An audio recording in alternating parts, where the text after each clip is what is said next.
Right, my people. Good night, good night, good night, good night, my people. My powerful MVP family. I'm just checking in, guys. I was in there doing my stretches. I was sitting on the floor actually, stretching, touching my toes, stretching, twisting, stretching. And as I finished and I sat there, I was watching something on the TV screen. I was watching a YouTube video, and I started getting some flashbacks from some throwbacks from teaching, from my teaching journey, and I said, let me get on here and just share with you guys, and because these I'm gonna share a series of situations where I want to just remind parents to just talk to their children and empower their kids, and not to be quick to blame others for their children's um, lack of responsibility, and because a lot of times it just turns out in a funny way. So I can laugh at it now, but back then it wasn't so funny. So this evening I want to say, make sure all of you, if you're not feeling well, that you feel that, I'm sending words of comfort, that God will just see you through whatever the situation is. Some of you have family members who are not doing well right now, and I want to send strength to you and remind you that when when the going gets tough, just let tough get going. The way you can let tough get going is to grab onto that hand of that man. Remember that woman with the issue of blood when Jesus was passing through. The crowd was too much. She couldn't make it. But what she did, she said, if I could just touch the hem of his garment, means that she had faith enough to think that if I just touch the hem, I don't need to hold on to his hand. I don't need to grab him and hug him. I don't need him to even see me. But if I could just touch the hem, she believed that it would do good for her. And so as you go through your what matters, just know that you're never alone, and that if it's even the hem of his garment, that if you touch it, then you believe, then healing will come, doors will open, and you know things will you will find a level of contentment. A lot of times it's not that, oh, things are going to get better. Things are good where you are. It's just that sometimes we're not content. We want more. So I'm hoping and praying that we'll find contentment as we work towards the goals that we have set there. So tonight, let me show off my little shiny bumps. I don't know why they call these shiny bumps. You know, my hair has been growing back, right? That's the length of my hair now. And last night I decided to shiny bump them up. So here are my shiny bumps, guys. And this is something out of Africa, so I don't know why they're called shiny bumps. They're bumps in truth, but why are they shiny bumps? Yeah, so the hair is growing back, and so I have to figure out, how to just make it nice. So, guys, this had to do with a few years ago. I teach sixth grade, and at the time I was teaching all subjects, right? So I had a young lady. I think she was from Puerto Rico. Um, Absent from school a lot, just absent a lot of times. And no matter how I tried to reach out to her and to encourage her to come in. Again, she'd be just absent. So she'll promise, I'm going to be here, I'm going to be here. And then the next day, she might come, but then 2 weeks, she's out, right? So then the school had some meeting, and one of the dean at the time, they had a person from family services on board, and they decided that if the kids are absent, now they have somebody on board. He will go out and make visits to make sure that everything is okay. So the little girl, the day she was absent for like about a week and the Monday. And so when she came in Tuesday, I took her, I was walking with her and I said, you know, they have now decided that they'll be sending the family services people to visit your home. So I needed to try to be here. I said, why aren't you here? Uh, I said, but just try to be here, all right? Once she heard me say that, she called her mother and she told them that I said that I'm sending DCF to their homes, right? So what she decided to do was to report that it was because of me, why she didn't want to come to school. Um, and, you know, it was strange the evening I had some kids after school and I went downstairs and I'm standing at the family resource person's door. And, you know, I saw them typing. They had like all this pages of stuff and they're typing. And they're typing, but I never thought it was about me. They were just typing. There was an assistant there, and they were just typing. So, um, the next morning I'm there, and the principal came and sent somebody in my room to cover the class and took me out and said he needed to speak to me. So when he took me out, he said, this is what the little girl said, and she says because of me why she's not coming to school. She hates me, and that's what makes her not come to school. So I said, how could that be? What did I do to her? And the the family resource person, she's standing there, man, with the thing. She's standing there like this is a big case, and oh my God, they're going to have a big case against me. So I said, I don't understand it. But I have encouraged her to be here. She has never complained to me that I did anything to her. I said anything she didn't like, or even to complain that the work was hard. And just now she has been absent a lot, and I've documented it and I have spoken to her. Oh well, they have to have a meeting with the parent, and it's okay, fine. So they set up their meeting when and the lady came in. And I'm telling you, this is how God works, and I'm saying, giving this throwback moment to remind us as parents to be careful. A lot of us, we so believe in our children, and you should, but you should also guide them. Guide them, teach them about lying lips, that is not a good thing. So the day we had the meeting and we had the because they're bilinguals and they don't understand English too well, so they brought in this lady to translate. So as I translating, what I had done, the little girl had brought me a nice little wallet she made from box tape, and they had started making this colorful, make them colorful, not just gray. And she made me a nice one, and but when she closed it, she didn't have anything for the clasp. And I had bought a lot of yards of Velcro, and I cut like about maybe about 4 yards and gave it to her with the clasp and tell her this you can put it on, and then that will close it for you. She also made a pen, a flower from a pen. So they wrap the pen with the tape, and then at the top she made the extra tape into like a flower.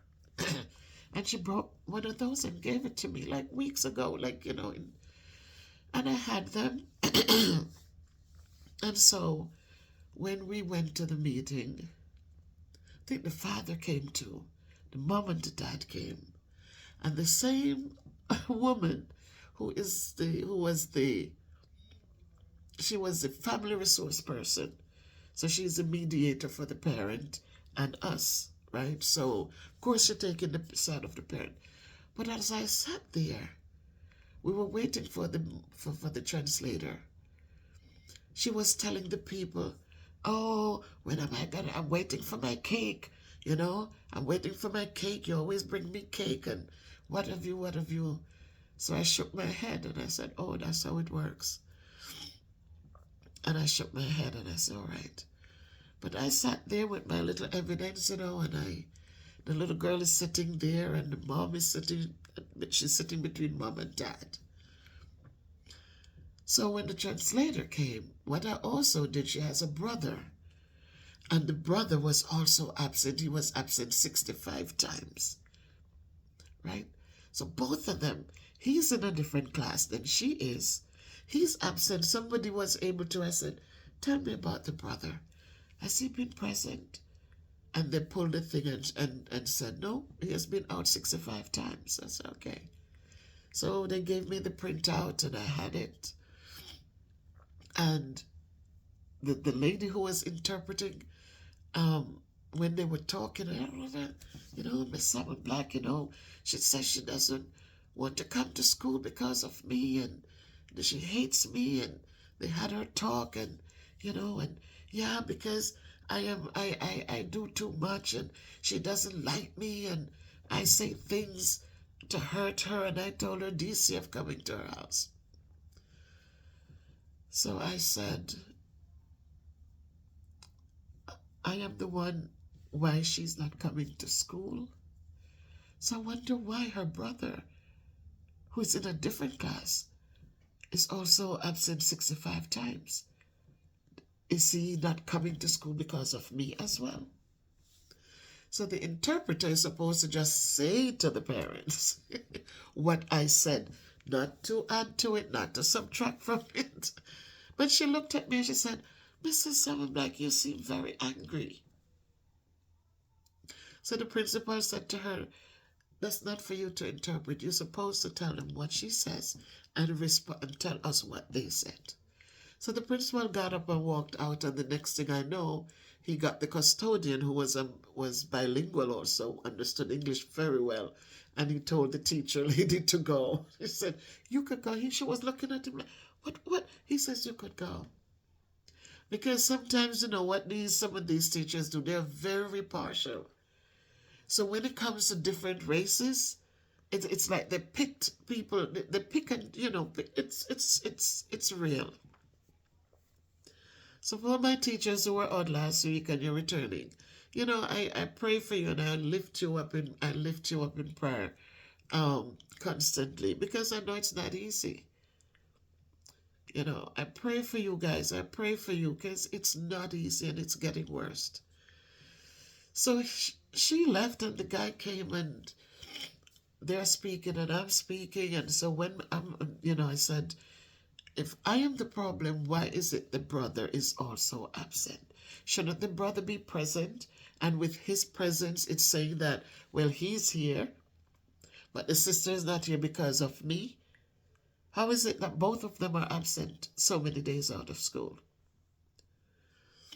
So now the lady is saying, oh, they work in a bakery and they have to be at the bakery by 5 in the mornings. So when they leave for the bakery, the two kids are staying home, not coming. Maybe they're asleep, didn't wake up on time or what have you, but that's why they never came to school.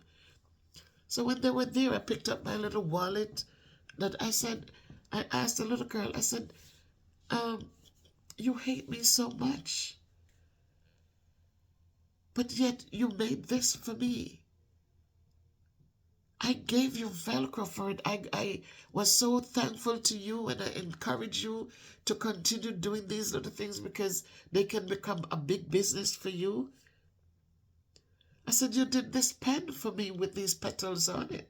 How is it that you hate me so much and I do too much and I am mean, but yet you did these things for me? She couldn't speak one word.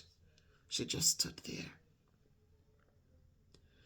So I came into the store, and so the woman who was there, so once everything was over, and I said I needed to speak, and I looked at the woman, the parent liaison, she, and I said, you are sitting here, you know how I work with these children. You know that I want them to try their best. I want them to do well. I want them to excel. You know that. You know, I don't talk down to them. I'm not mean to them. But here you come to bring a case against me and listen to why you do it. You did it because these people give you cake all the time. Because you walk in a meeting talking about, oh, remember my cake, remember my cake.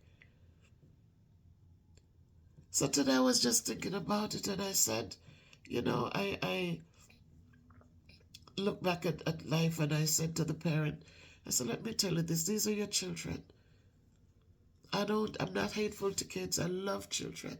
I love them more when they're doing well, when they try their best. Because this is their ticket out of the inner cities. This is their ticket to helping you guys get out of this. So when I ask kids to do work and they're coming to you and they're calling you and telling you stories, and when I expect them to do, again, ask them the tough questions, parents. The other day we had a parent who, as I said, she asked a kid to leave the classroom because he didn't belong in that room, belonged in another class, but he came in and was disrupting and messing around, and she spoke to him and he didn't listen and got into a verbal thing, and she did use some choice words, but the piece in my head that still is left unanswered is, nobody asked the little boy, why didn't you listen when the teacher spoke to you? Mom didn't ask. He called his mom. He took video of the woman, and mom called the police and all of that. But nobody asked the little boy, why didn't you just listen when the teacher asked you to leave? You didn't belong there. What was so hard? But this is some kind of reality that we have to face today. When nobody's asking the kids any questions, everybody comes at you, the teacher. You shouldn't have said, well, the kid have called you all sorts of names, all kind of niggas and all sorts of bad things. All the bad words they can think of, they have thrown it at you, and you must just stand and take it like, it's okay, I understand. But that teacher spoke back, and she had to leave. She lost her job. That's the way of the world. So parents, please, I'm begging you. You're raising these children. They're not going to be young all the days of their lives. They're going to reach a time when they are if they are lucky to get a job. And if you're not teaching them the right thing now, they're going to walk into people's business places and they're going to want to tell people how they feel. And they're going to expect that people are going to take it and let them still have a job, but it won't happen. They won't be able to get jobs. They won't be able to keep jobs. So I'm saying to you, there are many stories I can relate to you. There was another parent whom I was talking about.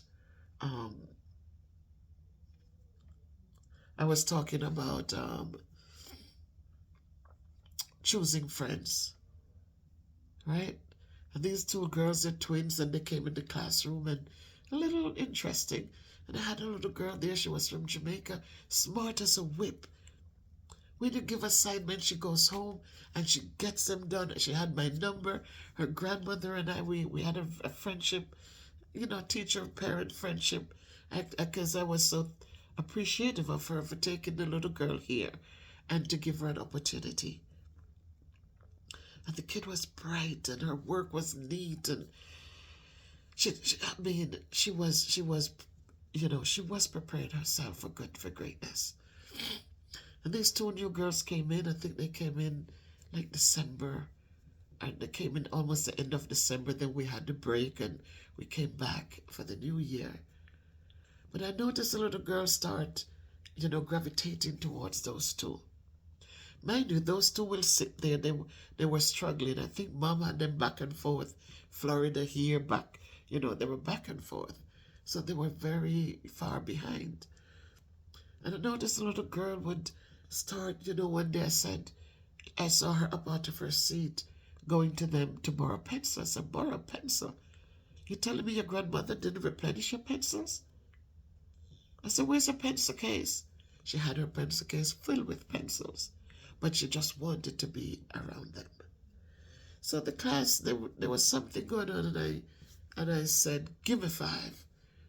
When I say give me five, it means everybody stop what they're doing and listen to whatever I have to say. So everybody got quiet, and I started talking to them about choosing friends. And I said, when you choose friends, remember to choose people that both of you can lift each other up, and you are going after similar goals and you want to do well. And so you empower one another to stay focused, and you support and encourage. I said, don't get caught up with children who are here to pull you down. You're trying to work, they're whispering things in your ear. Their experiences and exposures are different than yours. So please be careful as you choose your friends. So of course the little girls, they went home and they told their mom that I told the little girl not to talk to them. And report cards came around, and I called the mother she didn't come in, so I called her to discuss her children's progress. So as I was talking to her, she was like, oh, okay, but I also need to talk to you, because my children said that you are telling kids not to talk to them, not to be their friends. And I said, whoa. I said, wait a minute, Mom. She said, I don't want to hear, wait a minute, I believe my kids, and da-da-da. And she went into one thing that it was about 12 that day. We had a half a day, they went home. And as she was driving with them, she didn't come. So I called to talk to her. I said, and she, how could you as a teacher tell the people not to talk to my kids? And I believe my kids. And so I said, Mother, I did not ever tell anyone not to be friends with your daughters. I did not. Well, they said you tell them. And she asked the little girls, they're sitting there. I said, your kids could not have said that, because I never said that. I believe my kids, they never lie. And she turned to them. Didn't she tell them not to talk to you guys? Well, she didn't call our names, but we knew she was talking about us. You could hear a pin drop after that, because after that, she was there so quiet. I says, Mom, well, I guess you hear it from your children. I never said their names. And as I said, they're struggling, and we need to figure out how we're going to help them learn the math and the reading.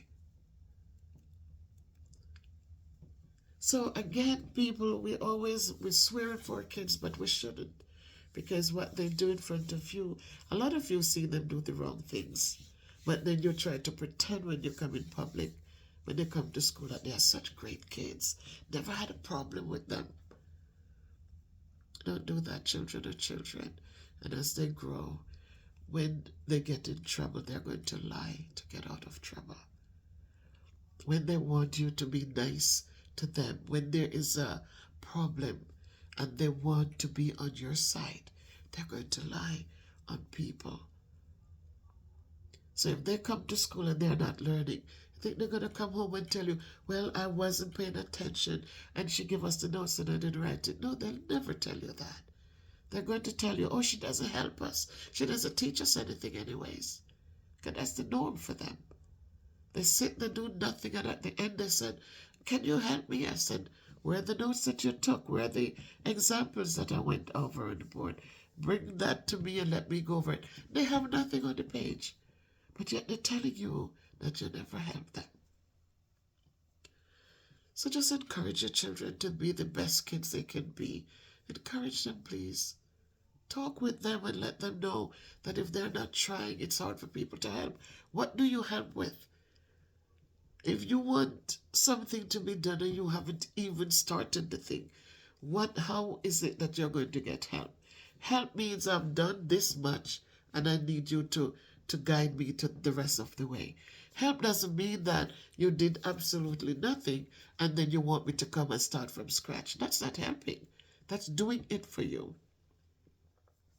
So teach the kids those things, my people.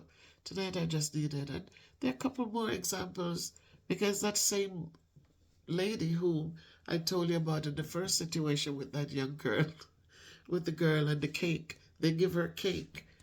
And so because they give her cake, she was ready to throw me under the bus and then some, knowing fully well that I'm not a person who, I have a strong voice. Somebody told me the other day to stop saying it because my strong voice, I think it's the principal, the acting principal. He said, your strong voice is necessary. The kids need to hear. They need to understand that there's a difference in playing around and a difference in get serious, get something done. So that same woman, she had a grandson she took from her daughter. I think the daughter was in Florida. She took the grandson.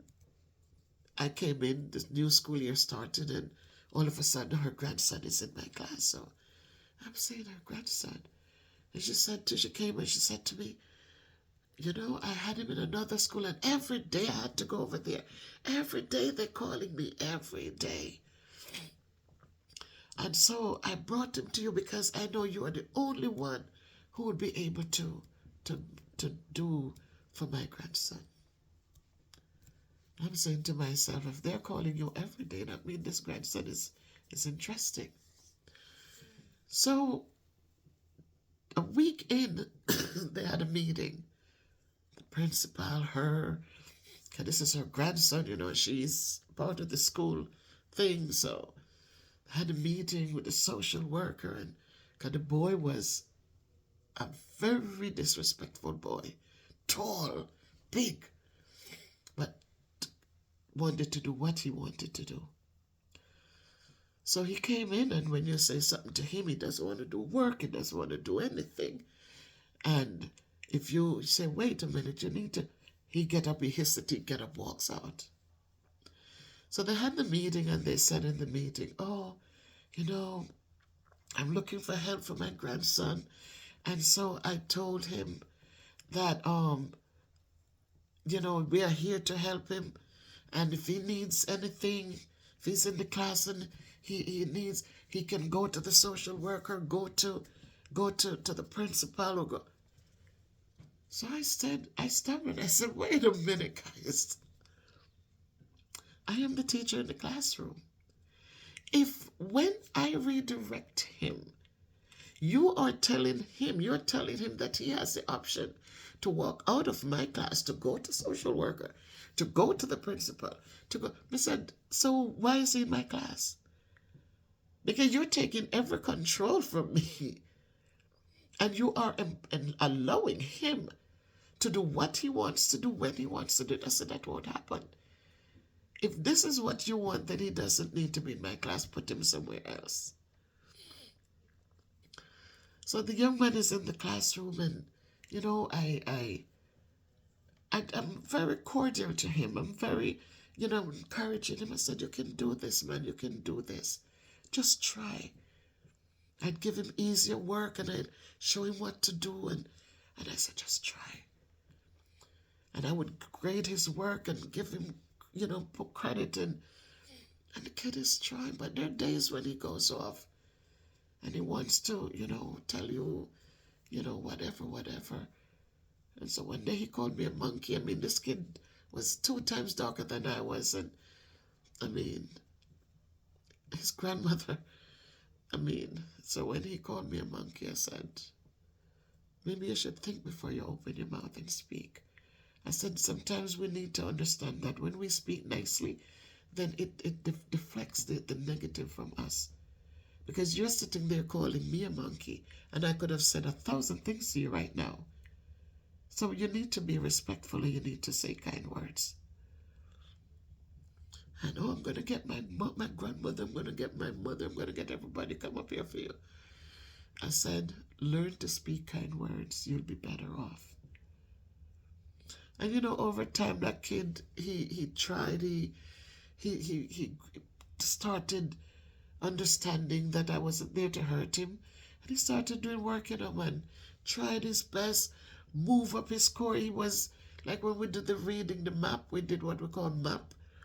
And it would be an assessment that was given to them 3 times for the year. So in the beginning, they do it and they might not do so well because they're just coming into the 6th grade. And then they take it again mid-year and see how they do. And that boy went up. I think he went up by 60 something points.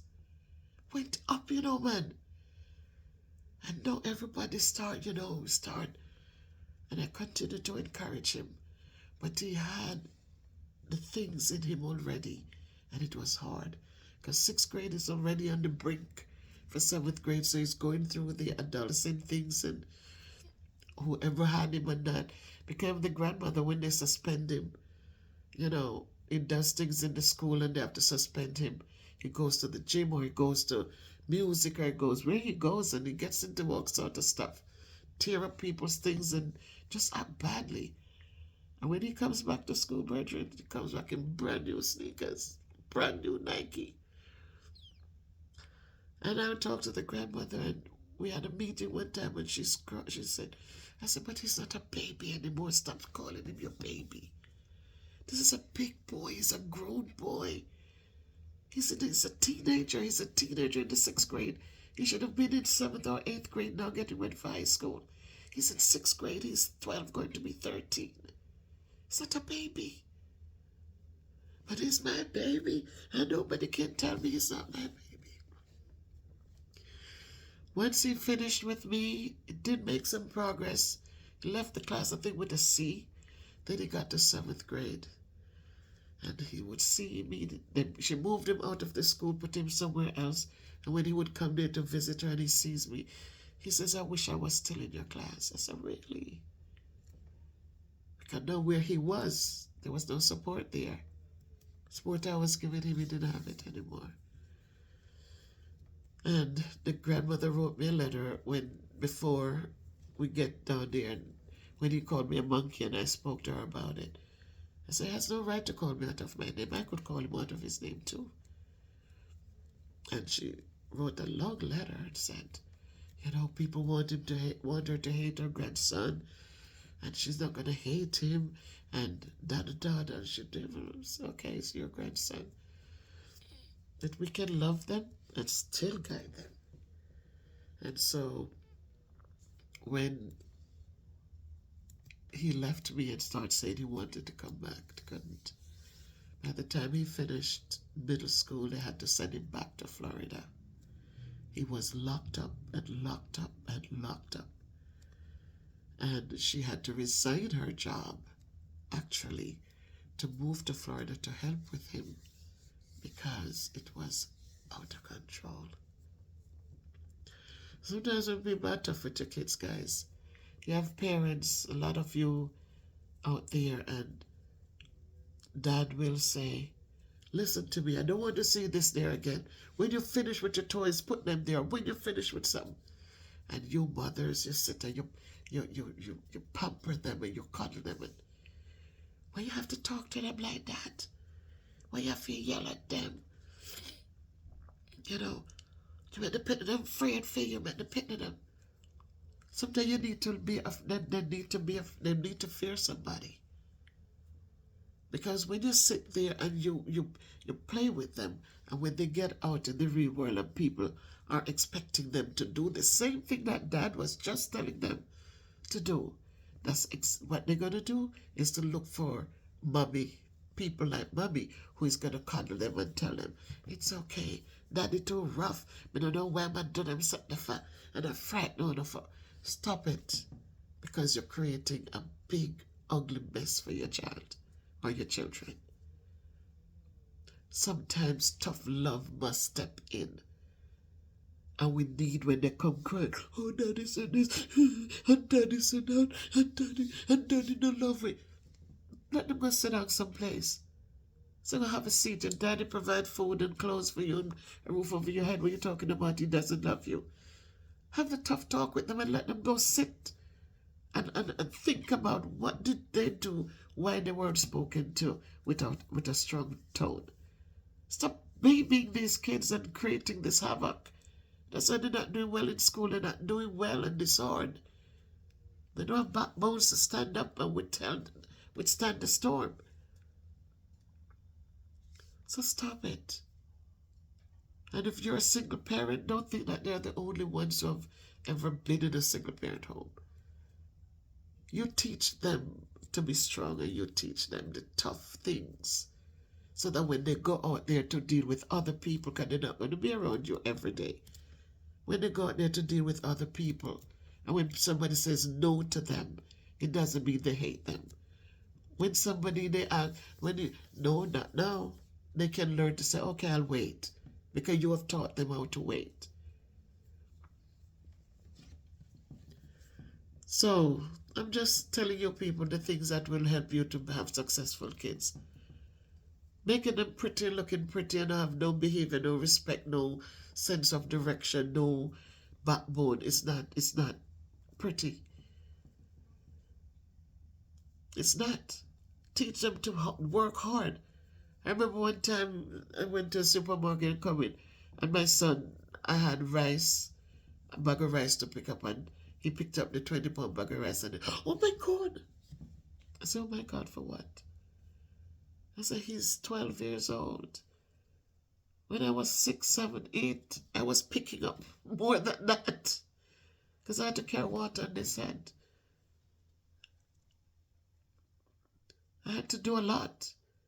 So no, it's not going to kill him. It's just make him strong. So let us remember those things, guys, that, stop babying the kids, and please, I'm begging you, don't baby them. Talk with them, talk to them, and let them know that it's only the strong going to survive. It's only the strong going to survive. So they have to be strong. So as I said, I was sitting in there stretching, and the thought came that I should share some of these things, some of these experiences, because some of us doesn't know, and we're just set in one way, and we think that we're hurting people, and we feel like, we lash out at the people who are trying to guide grandparents who are telling you what the kid is doing is wrong. Let them stop it. You tell a kid something, or you tell them, put away the phone. They look in your eyes and look in your face, and you let them go with it. You tell them, go put something back. Not now, go put it back. I'll give it to you when it's time. And then, and them gone with it same way, and ignore your words. You can't do that, because when they come out, unless you're the only one raising your kid, unless you're rich enough to give them a job later. But as long as you expect them to go in a classroom with teachers, please teach them the right way. Teach them the right way. Teach them to be respectful. Teach them to listen and follow directions. That's all teachers want from them. Listen to directions and follow them when they're given the first time. Get their work done when it's given to them. Ask for help if they need help. All right? And so that they can be successful. So my powerful MVP family, good night to all of you. Thank you for supporting my channel. Thank you, thank you, thank you. I love all of you. I respect all of you. I appreciate all of you. And as we go forward, may we go forth in love and unity, because unity is strength.